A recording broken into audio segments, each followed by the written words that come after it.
ocupados, preocupados, o que en realidad queremos disipar algunas dudas en Entre Ríos es respecto a las multas, las velocidades controladas por radar. ¿Es seguridad vial? ¿Es un afán recaudatorio? Bueno, vamos a hablar de esto con un abogado de la ciudad de Diamante, que él suele realizar este tipo de consideraciones sobre cómo funciona, por ejemplo, el sistema de multas vehiculares. Vamos a hablar en este momento con el abogado, el doctor Nelson Slotauer, que está en contacto telefónico con nosotros y le agradecemos un montón su tiempo. Nelson, Gino y el equipo de la mañana te saludan por Diamante FM. ¿Cómo estás? Muy buenos días. Buen día, Gino. Buen día a la audiencia. Gracias por estar charlando con ustedes. Gracias por tu tiempo, por conversar con nosotros. No, por favor. Bueno, la pregunta sería como la pregunta del disparador de la entrevista. Sería, ¿seguridad vial o afán recaudatorio? Vamos a hablar de esto, porque entiendo que estás investigando, que solés realizar consideraciones sobre cómo funciona el sistema de multas vehiculares, y quiero que me cuentes un poquito al respecto. Lo que hay que saber sobre el sistema de multas. Bueno, viene bien tu introducción, digamos, porque esto del sistema de fotorradar, esto no es nuevo, ¿viste? No, hace rato. O sea, no es algo que está en este momento, sino que nosotros venimos como ciudadanos padeciendo este sistema de comprobación de infracciones, porque eso es el fotorradar. El sistema fotorradar es un sistema de comprobación de infracciones ya hace 25 años aproximadamente, ¿no? En su momento algunas localidades, la provincia de Entre Ríos, empezó a implementar el servicio y se encontraron con juicios de amparo, por los cuales fueron declarados inconstitucionales ese sistema de control, y eso no cambió al día de la fecha. Para que la gente lo entienda, la jurisprudencia del Superior Tribunal de Justicia de Entre Ríos en ningún momento avaló el sistema de comprobación por fotorradar.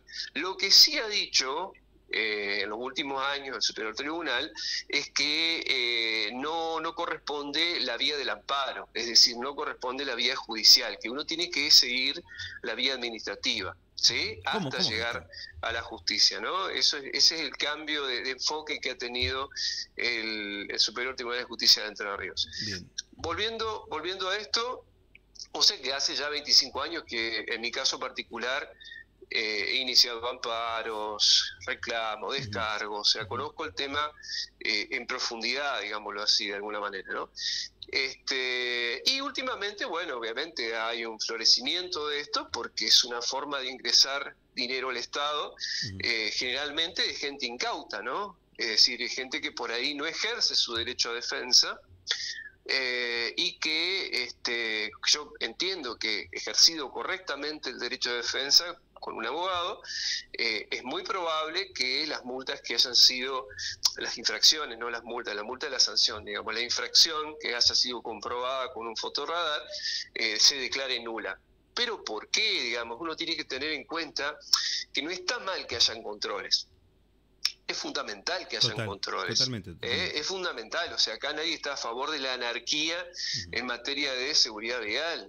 O sea, absolutamente nadie quiere que la gente no respete, que no respetemos, mejor dicho, las normas de tránsito, ¿no? Obviamente que debe ser así, pero para eso tiene que haber controles, y los controles tienen que respetar los principios que están establecidos en la Ley Nacional de Tránsito, que cada provincia adhiere en mayor o menor medida, o directamente tiene su propia ley de tránsito, y a su vez los mismos municipios. O sea, los mismos municipios también tienen su propia normativa de tránsito, porque esa materia legal, digamos, ese área del derecho, no quedó en manos de la nación, sino que eso es propio de los municipios, propio de las comunidades autónomas, ¿sí?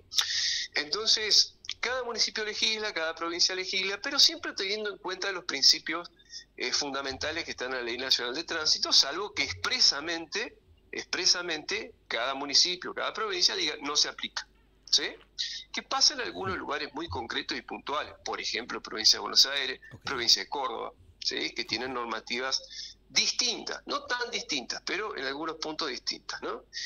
Entonces, volviendo a este tema de los controles se tienen que hacer, pero se tienen que hacer apegados al derecho de debido proceso y de defensa, ¿sí? Es decir, lo correcto es que cuando vos estás circulando y vas sin luces o vas rápido o de alguna manera pasaste un semáforo rojo, lo que sea, se te advierta, se te siga, se te pare en el mismo lugar, un poco más adelante.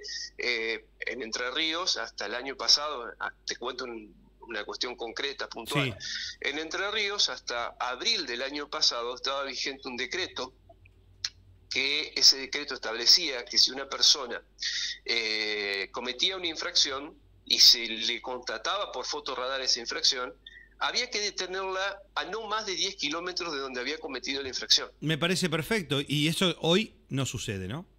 ¿Por qué pasaba eso, Gino? ¿Por qué pasaba? Coincido con vos. ¿Por qué pasaba eso? Porque entonces vos a los en ese trayecto de 10 kilómetros te paraba la policía, claro, y chequeaba si vos venías alcoholizado, si vos no te diste cuenta, si vos eras más, menos. O sea, uno podía ejercer una defensa en ese mismo momento. No era que te llegaba 6 meses después, 3 meses después el acta, y donde vos no sabías si quién te había verificado, quién te había controlado. No sabías en ese momento que estabas en una emergencia, si, cualquier cosa, ¿no es cierto? O si por ahí tu exceso había sido de 5 kilómetros, 2 kilómetros, que no es, hasta es totalmente entendible y no forma parte, no es una infracción desde un punto de vista estricto, ¿no es cierto? Entonces, eso se derogó, ese derecho que tenía el ciudadano a decir, che, bueno, si me contratás con fotorradar, dentro de los 10 kilómetros, eso se derogó en abril del año pasado. Este gobierno, en este caso concreto fue el ministro Roncaglia, llevaron adelante la derogación de ese decreto con el cual a partir de abril del año pasado, ya no, ahora a partir de abril del año pasado, no importa dónde está el radar, te puede llegar al mes, 2 meses, 3 meses, 6 meses, 1 año inclusive, sin ningún tipo de problema. Cosa que nosotros los abogados que trabajamos en esto, obviamente consideramos que es ilegal, consideramos que es inconstitucional, y entonces hacemos las presentaciones que correspondan. Ok. ¿Sí? Nelson, vos sabés que en base a lo que vos decías, yo coincido plenamente con ese decreto y con lo que expresabas, porque ¿cómo comprobás vos? ¿Cómo comprobás vos que, no sé, por ejemplo, acá en la Ruta 11 tenemos varios radares?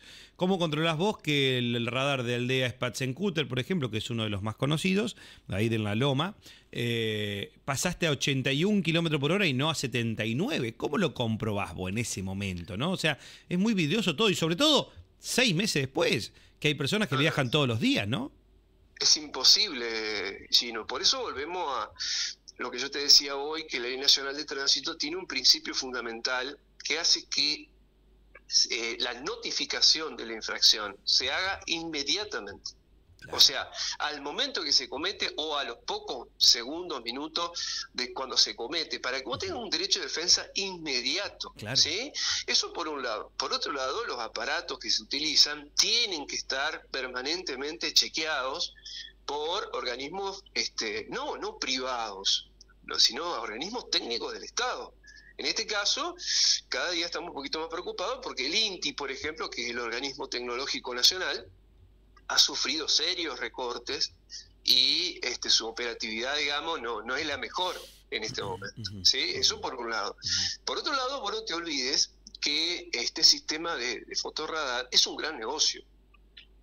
Hace una semana, la revista Análisis publicó una investigación, pero muy importante, muy a fondo, donde, advirtieron la existencia del contrato que existe con esta empresa que monopoliza, digamos, los sistemas de fotorradar en toda la provincia de Entre Ríos, y que hace que la provincia le termine pagando, esa parte es un porcentaje, ¿no es cierto?, sobre la recaudación de las multas, un promedio de 800 millones de pesos mensuales. Ok. 800 millones, dijiste. 800 millones. De pesos mensuales. Análisis, lo googleás ahora y lo encontrás, la semana pasada. Pregunta entonces, sí. ¿la empresa que brinda este servicio de los equipos de Sí. radar, que bueno, se llaman cinemómetros, si no me equivoco, ¿no? Sí, Técnicamente. sí, sí. La empresa se lleva un porcentaje de las multas realizadas. Parte es un porcentaje, parte es un canon fijo. Ok. Esa empresa, obviamente que a mayor cantidad de recaudación se lleva más plata. Hay un promedio, digamos, que da 800 millones de pesos. Este es un contrato que viene ya, y no sé si tiene 2, 3 años, ya no me acuerdo exactamente. O sea, 4 es de la creo. gestión, 4. claro, es de la gestión anterior, ¿no es cierto? La gestión de Bordet. Bueno, obviamente estamos hablando de una recaudación importantísima. Vuelvo a decir que recae generalmente sobre gente incauta, gente que no ejerce el derecho de defensa y que después se encuentra con problemas a la hora de transferir el vehículo. Nos encontramos con problemas a la hora de transferir un vehículo, a la hora de pedir una licencia de conducir. Siempre, más allá de que estas cuestiones también recomiendo que se vea un abogado porque son discutibles y son peleables, ¿no? No puede, por ejemplo, ya hay jurisprudencia totalmente firme y hay muchos municipios que han llevado adelante, por ejemplo acá Valle María inclusive, ha llevado adelante Nogoyá también, Paraná también, han llevado adelante la derogación de los convenios que obligaban a cada municipio a exigir el pago de las multas adeudadas antes de darte el carnet de conducir. Eso se derogó, o se puede discutir judicialmente donde no se haya derogado, creo que en Diamante no se derogó todavía. Entonces eso se puede discutir porque no podés decir, che, no sos apto para conducir si estás debiendo una multa. Son dos cosas distintas. Claro. La multa hay que cobrarla a través del mecanismo que existe para eso, que es un juicio de apremio, y la licencia de conducir se tiene que dar, salvo que vos no estés capacitado para manejar. Claro. Ahora, Nelson, ¿y hay alguna forma de poder...? Estamos hablando con el doctor Nelson Slotauer, abogado, y estamos hablando del tema fotomultas. ¿Hay alguna forma de que se pueda regularizar esto? O sea, fotomultas sí, está bien controlar todo, pero con la señalización debida, con el control debido. Digo, ¿se puede regularizar esto? Totalmente. Por supuesto, primero y principal tenemos que derogar este decreto, o sea, el gobierno provincial debería derogar el decreto que permite que las infracciones sean notificadas 6 meses después o mucho más después de cuando corresponde, sino que tienen que ser igual que decía el decreto anterior, en forma concomitente o cuando máximo 10 kilómetros más del lugar donde se cometió el hecho, la primera cuestión. La segunda cuestión, tiene que haber señalización, ¿sí? Es señalización de dónde está el radar y señalización adecuada respecto a las velocidades, a todo tipo a la previsión de sobrepaso. Todas esas cuestiones tienen que estar bien puntualizadas y sobre todo también las rutas tienen que estar en condiciones. Porque muchas veces las rutas no estando en condiciones hacen de que la gente circule, se maneje de una forma totalmente inadecuada. Y la otra cuestión que es importante es que tiene que haber un sistema, digamos, que prevenga, o sea, tiene que haber más control físico en las rutas, ¿no? Claro, claro. Mucho más control. Y también en las ciudades, yo veo, particularmente me preocupa mucho la circulación de motocicletas en Diamante, por ejemplo, ciudad, que andan sin luces. Yo creo que el gran problema que hay es ese, porque el impacto contra una moto, vos sabés que es letal prácticamente, por lo tanto, ese es un control, pero hay que hacer un control físico en distintos horarios y controles específicos, ¿no es cierto? Porque vos tenés problemáticas que son las graves, tanto en las ciudades como en las rutas, ¿no? No es cualquier problema lo que está dando vuelta. Vos en la ruta tenés que controlar cuando una persona circula a alta velocidad, porque es un peligro para sí, para terceros, alta velocidad, o sea, una velocidad que realmente sea inapropiada, los vehículos que se conducen sin ningún tipo de seguro o documentación, porque después no hay nadie que responda por el accidente, por los daños, por todos los perjuicios que se puedan sufrir. Y en las ciudades, obviamente, la motocicleta con sus luces, los seguros, ¿sí? Eso es fundamental a la hora de poder hacer controles. Los controles son necesarios, de hecho, vos te recordarás, Gino, la audiencia seguramente también, cuando me tocó ser juez de falta, cuando me tocó ser secretario de gobierno, era una de las características de la gestión, tener adelante permanentes controles, porque la única forma de alguna manera, ayudar a que la ciudadanía pueda circular sin mayores contratiempos, porque hay mucha gente responsable. Yo creo que la mayoría de los ciudadanos que tienen un vehículo son responsables. Yo creo que la mayoría. Entonces, justamente esa mayoría tiene que ser protegida. Y tiene que ser protegida legalmente, a través de los controles en legal forma, ¿no? Nelson, nos pregunta un oyente, es interesante esta pregunta, si las multas, las fotomultas en algún momento caducan, o cómo, si no las pagás, ¿qué pasa? Sí, buena pregunta. Vamos por parte. Una cosa es la infracción. Las infracciones prescriben y las sanciones, la multa es una sanción, prescribe. Hay que distinguir las dos cosas, ¿no? Por un lado, la infracción es el momento en el cual uno comete una conducta que en la ley está sancionada, ¿sí? Por ejemplo, circulas a alta velocidad hoy, no sé, hoy 30 de julio del 2025.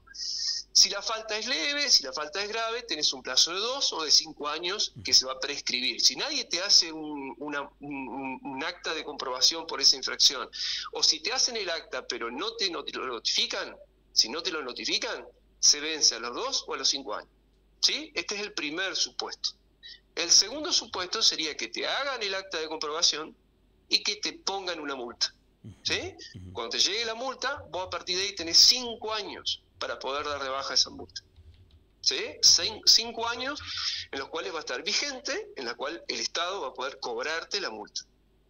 ¿Sí? Okay. Lo mismo pasa en muchas localidades. Hay muchas localidades que han cambiado, ¿viste? Han puesto 2 años de máximo. Cada municipio, la provincia y distintas jurisdicciones tienen distintos plazos, pero ninguno es menor a 2 años,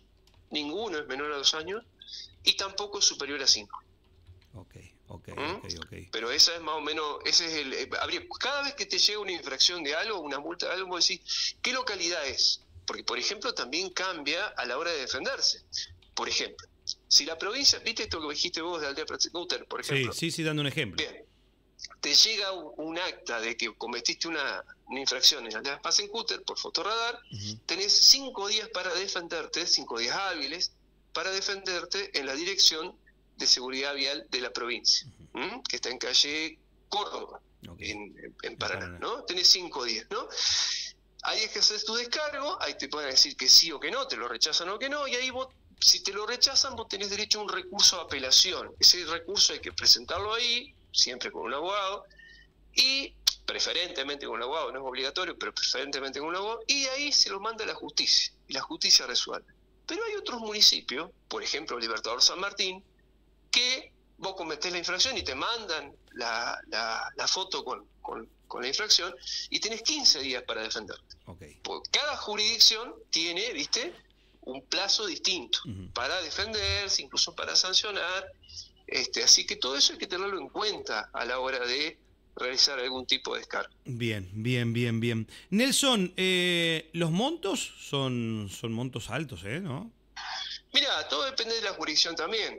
Siempre se toma en cuenta la unidad de sanción que se toma, digamos, se llama UF, unidad fija, que equivale siempre a 1 litro de nafta, ¿viste? Bien. Y eso se va regulando. En la provincia las sanciones andan en un promedio entre 200 a 400 mil pesos, la primera infracción, digamos, ¿no? Es un montón de plata.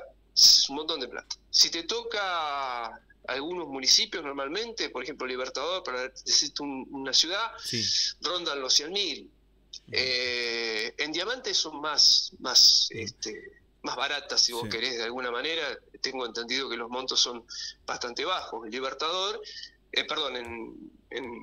en Valle María ya no llegan a ser como la provincia, pero pueden ser un poco superiores también. Nelson, y después está la diferencia, o no sé, hay una diferencia entre los radares móviles y los tótem que tienen la fotomulta. Por ejemplo, acá en la ruta 11 nosotros tenemos de camino a Paraná 2 tótem y un radar móvil, si no me equivoco, ¿no? Lo que tenemos hoy, si circulás hoy en la ruta Diamante Paraná.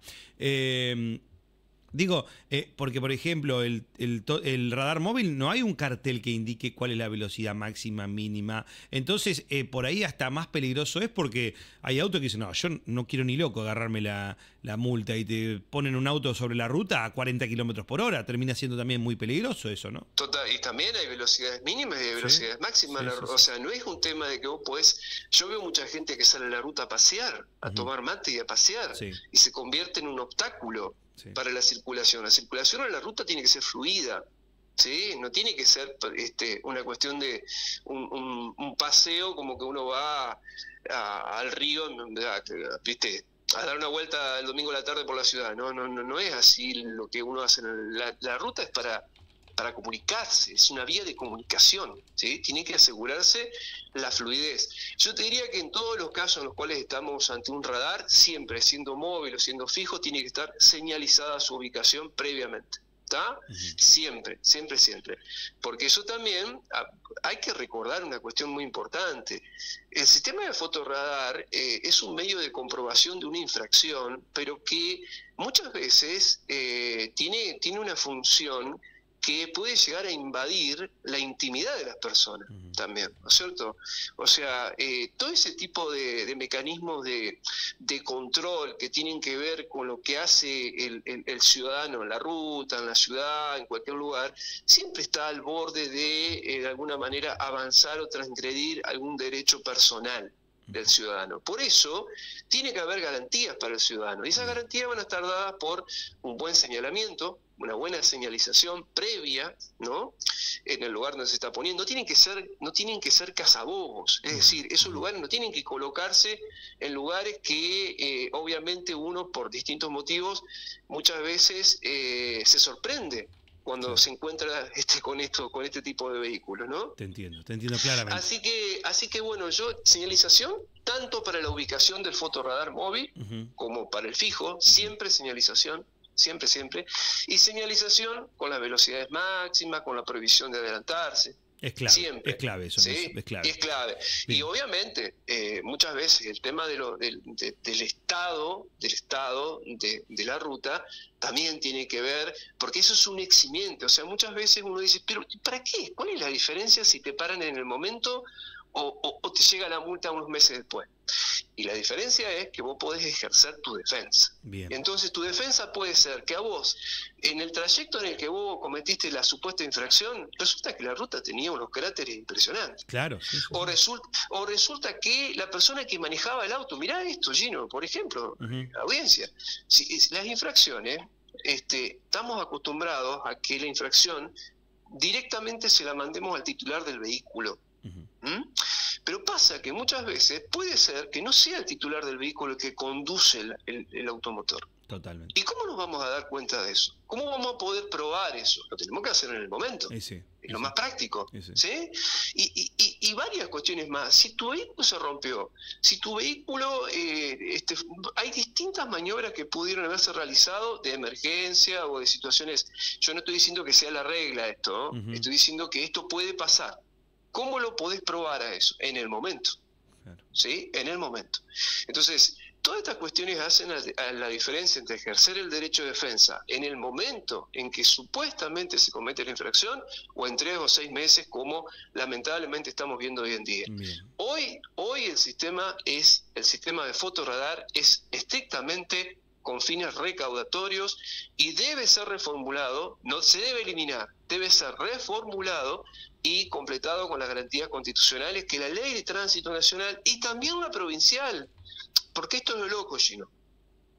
No es que el decreto que yo te digo que eliminó este tema de notificarte dentro de los 10 kilómetros donde se comete presuntamente la infracción. No, este decreto no eliminó la parte de la adhesión a la Ley Nacional de Tránsito, se contradice. ¿Viste? Se contradice, porque por una parte adhiere a que la notificación tiene que ser inmediata, que es lo que dice la Ley Nacional de Tránsito, pero 2 artículos más adelante deroga el tema de los 10 kilómetros como plazo, como zona, digamos, para poder notificar. Claro. ¿Se entiende? Sí, claro, hay contradicciones legales. Entonces, eso el abogado que te toma el caso, del acta, hay que ir a un abogado, lo recomiendo, va a poder estudiar eso y va a poder hacer ese planteo. Bien. Nelson Slotower con nosotros. Nelson, párrafo aparte, no tengo mucho tiempo, pero quiero preguntarte, no puedo dejar pasar esta oportunidad para preguntarte, porque entiendo que sos el abogado querellante en el caso Guillermo Ramírez. Recordamos esta persona fallecida durante un procedimiento policial en febrero. Sos el abogado de la familia Ramírez. Quiero que me cuentes, que me actualices el caso, cómo está, en qué estado se encuentra, si hay alguna respuesta. Contame un poquito. Sí, estamos trabajando, ya ha trabajado mucho, intensamente en este caso. Acordate que esto viene del 27 de febrero, el hecho sucedió este año, 27 de febrero, y se han realizado, digamos, muchas operaciones testimoniales, muchas operaciones periciales, y en este momento estamos al aguardo de tal vez la más importante de todas, que es el informe final de autopsia. ¿Sí? Es increíble realmente, es increíble, es realmente inentendible para la familia de Guillermo Moreno, Guillermo Ramírez, se me saltó Moreno, perdón, que nosotros estemos esperando desde el 27 de febrero el resultado de una autopsia. Ya van 2 intimaciones cursadas por parte de la Fiscalía a pedido nuestro, a pedido de la querella, ¿Por qué pasa para que el laboratorio médico forense de la provincia dé una respuesta. ¿Por qué pasa esto? ¿Por qué se dilata tanto? No sabemos, supuestamente por falta de elementos para realizar, o por falta de personal, digamos, para realizar esta ¿Por falta de personal no se puede realizar una autopsia?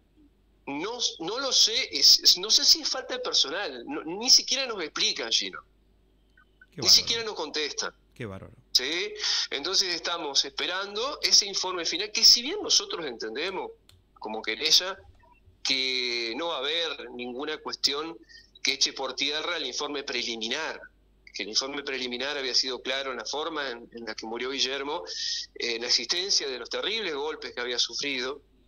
Por lo tanto, no creemos que va a cambiar eso, pero obviamente que este informe va a estar más completo porque va a incluir incluso muchos estudios solicitados por la defensa, ¿no? Entonces el cadáver de Guillermo sigue estando en la morgue. No puede ser. O sea, la familia de Guillermo no ha podido despedirla. Y te voy a decir más, hace dos semanas falleció la madre de Guillermo. Claro. Y no pudo despedir a su hijo. ¿Por qué falleció? O sea, lo que los familiares me dicen, de dolor. Claro. Por todo lo que ha pasado y no ha podido ni siquiera despedir a su hijo. Entonces se murió, inclusive. Entonces estamos en una situación muy grave. Yo me he enterado que se ha conformado en la provincia el Comité de Prevención contra la Tortura, ¿sí? Que incluyen a legisladores, incluyen a ONG, hay distintas intervenciones. Es un organismo creado por ley en la provincia que tiene que intervenir en todos los casos en los cuales pueda llegar a haber algún tipo de abuso institucional que incluya obviamente infringir torturas, ¿sí? O apremios o todo lo que de alguna manera sea un accionar excesivo por parte de las autoridades de seguridad. Nelson, ¿sí? por último quería preguntarte, sí. ¿Cómo se califica legalmente la carátula? Hoy, ¿cómo es? Hoy sigue siendo la misma que está desde febrero, digamos, o sea, es tortura, o sea, es provisoria, de muerte, sigue siendo la misma. Lo que pasa es que obviamente una vez que llegue el informe de autopsia final, y tomando en cuenta también otros elementos, porque hay otros elementos también que se están analizando con mayor detalle, por ejemplo, todo lo que tiene que ver con videograbaciones del momento del lugar de los hechos, ¿sí?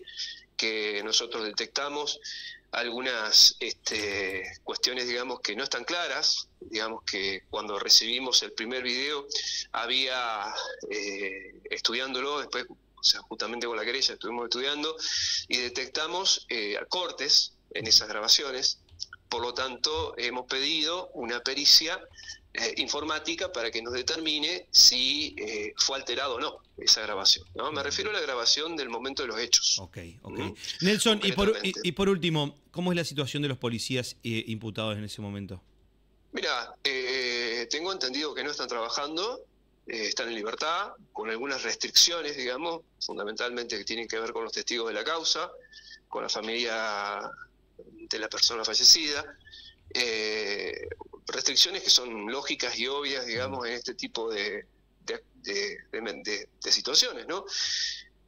Y te completo la idea hoy que te hablaba del comité, este comité, en el cual incluso hay un representante que es la diputada de CO, que está representando ahí en el comité de tortura, espero que seamos convocados para poder contarles lo que muchas veces le sucede a las personas que tienen causas o que participan en causas donde han sido víctimas de hechos, digamos, abusivos por parte del personal del Estado, ¿sí? Y que muchas veces no tienen los elementos para poder comparecer, ser asistidos, o que le pasan situaciones como estamos viviendo nosotros, que ya van a ser 5 meses que se está esperando una autopsia. Bien.